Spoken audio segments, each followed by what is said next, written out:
Gifts last. You know, Betty, would you hand out, there's, in that box, there are pins.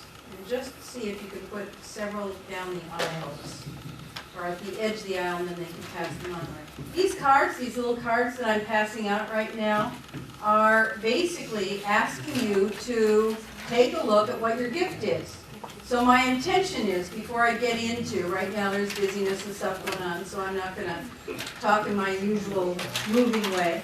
But my intention is of taking your gift, some quality that you intend to give, that you see inside yourself and it is your way of living, and literally create a collage or a picture of us. So when you feel moved, I want you to write on that little card, that little business card, my gift is. The gift I bring is. And at some point, I may actually ask you to stand up and declare, so that you have a sense that we all hear you, feel you, know you, love you, value you, trust you, and rely on you to bring the gift that you are here on this earth to bring. You see, we're all here to be truly helpful. All of us. We're all here to awake and awaken. The gift I bring is to be a loving reminder. And by the way, I did listen during the meditation because I could have said a lot of different things. I definitely can bring the gift of joy and the gift of presence and the gift of healing and so on. But I just listened during Robert's meditation and I heard, I'm a loving reminder. Yes, I am. I affirm and confirm and declare that I am a loving reminder. This is the gift I bring. And I want you to find your own too. I want you to find it in your heart. I want you to declare it, to express it, to state it, to live it, to be it, to share it and show it with total authenticity and confidence. Because you see, when each of us brings somewhere in our world the peace of God we are, the P-I-E-C-E of God we are, we literally create the hologram. Thank you, Randy. You happened to share with me this morning about the whole picture. He's a molecule of the great cosmos, right? And aren't you? Absolutely. And you see, God is incomplete without you. God is incomplete without you. Now, somebody else asked me this morning, thank you, I just love how I learn from all of you. I'm reminded by all of you. Asked me about the metaphysical interpretation of spiritual language.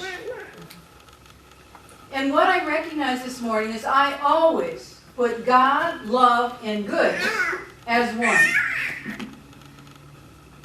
I believe that we are created by love as love for the purpose of loving. I believe we are created by good or goodness as the presence of goodness in our world for the purpose of doing, actualizing, living our goodness. And I know that we're created by God, by the Almighty, the Omniscient, the Omnipresent, the all-loving one, as an aspect of God, as a piece of God. So when I look around at you, bodies in our sweaters of various kinds, and forgive me if I insulted you. I know I did, because you guys take me with a grain of salt. Okay, so as I look around, I see you representing a light, like these candles here. And sometimes you dim down your light, you hide it. Hide it under a bushel. No, I'm going to let it shine. And if you know that song, because you are the little light. Except I don't see you as a little light. I see you as a huge, enormous star on my Christmas tree. A star in my sky. A star shining in my heaven. But some of us seem afraid to be the star, the one, the light, the gift, the presence of love.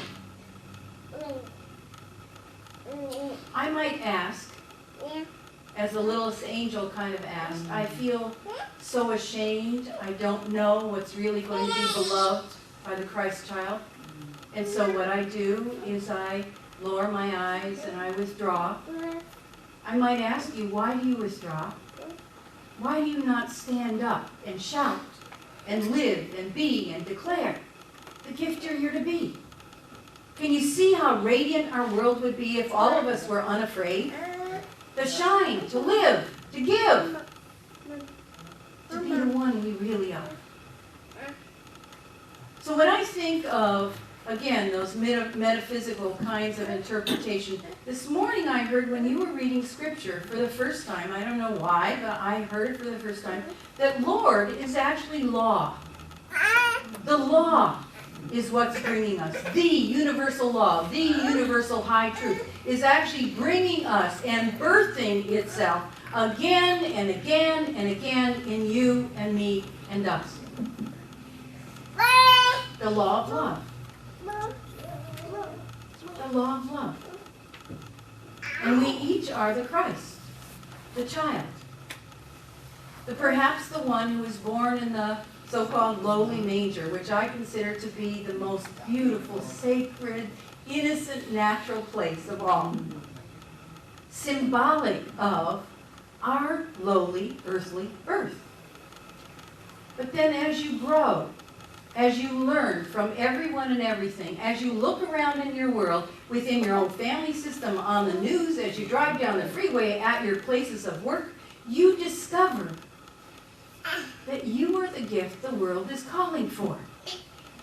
And if you deny them, have you not denied yourself and the law and love and God and the whole reason for your being? So this morning I was looking at this room. And I don't know how much you look at this place. And thank you, Randy, for actually coming up to me and saying, we created this. You, me, all of us created this space. And it's ever evolving into something that's filled with more light, more love, more caring, more service, more generosity, more trust, more honesty, all those things Robert read about. So, Linda. She's a little under the weather right now, but did she give her gift? Absolutely. Hooray. And there's a little fun piece out there that's playing music as you come in, right? That's Lorinda. She doesn't need to be physically with us in order for us to receive and be grateful for her gift. So it's not about your body. You understand? This piece of God that you are is about the Spirit in you that does your holy work. And there are people who have created these beautiful paintings, or people who've written poetry, or people who stand up here and share, or people who light a candle for us and all humanity, or people who create clocks so we actually think we're being on time in our holy planet. Right?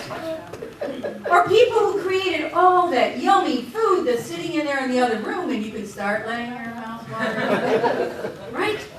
Or the people who decorated this tree, and quite honestly, I decorated this tree, but you know what? There were other people who came and brought the ornaments for the tree. There were people who inspired me to want to come here and create a tree like this. There's a whole combination of different people who provided these ornaments. Each of you is a gift and brings your gift. What does that tree symbolize? It's not about the tree, is it? It's not about the flowers. It's not about the poem. It's not about the candles. What is it really about for you? Were you raising your hand? No. No. I'd love to share. Yeah, oh no. So what is it really about? Are not all these things symbols? My words are symbols. You want to say something. Symbols, everything, the word that comes to me is love. It's Everything, the love. Christmas tree, the poetry, the paintings, your words, it's all love. It's all love. Could it be that simple? That Christmas is the reminder that everything is about love. The law of love, the God of love, the gift of love, the presence of love, the holy works of love. And what I want to remind you of is you are that love. Life is forgiving and love is the gift. Life is forgiving and you've been given the gift of love as who you are. So you don't have to be anything more. You don't have to learn anything more. You don't have to try. Because the most natural thing in the world is to be the love you are. The most natural, simple, innocent, blessed is the love you are.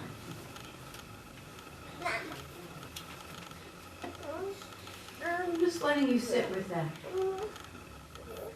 Because it appears as we adulterate ourselves in life, we add on defenses, excuses, justifications, judgments, attacks, fears, dreams, what ifs, stinking thinking, sometimes they call it.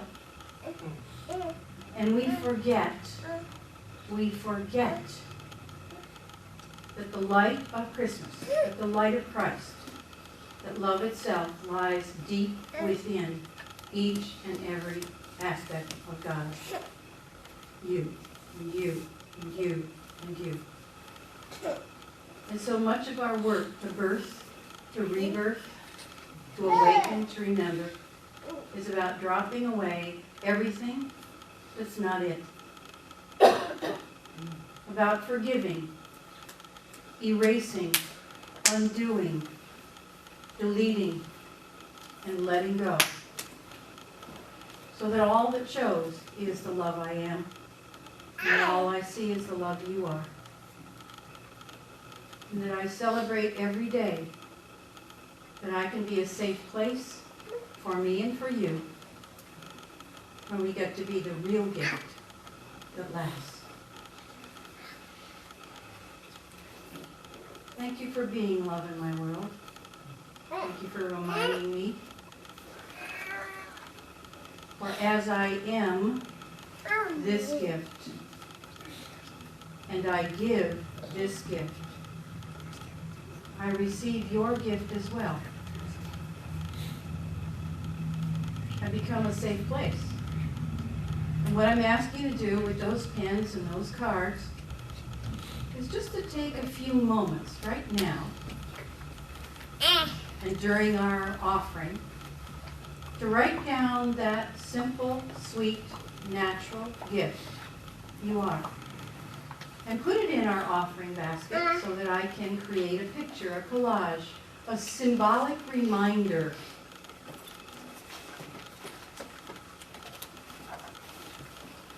when you show up here on Sunday, or for a class, or workshop, or a potluck, or to sing Christmas carols at Walham House, or with those who are in nursing homes.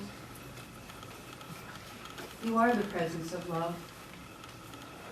You are the natural, innocent, childlike, sweet, precious, sacred gift of love here in our world. Thank you.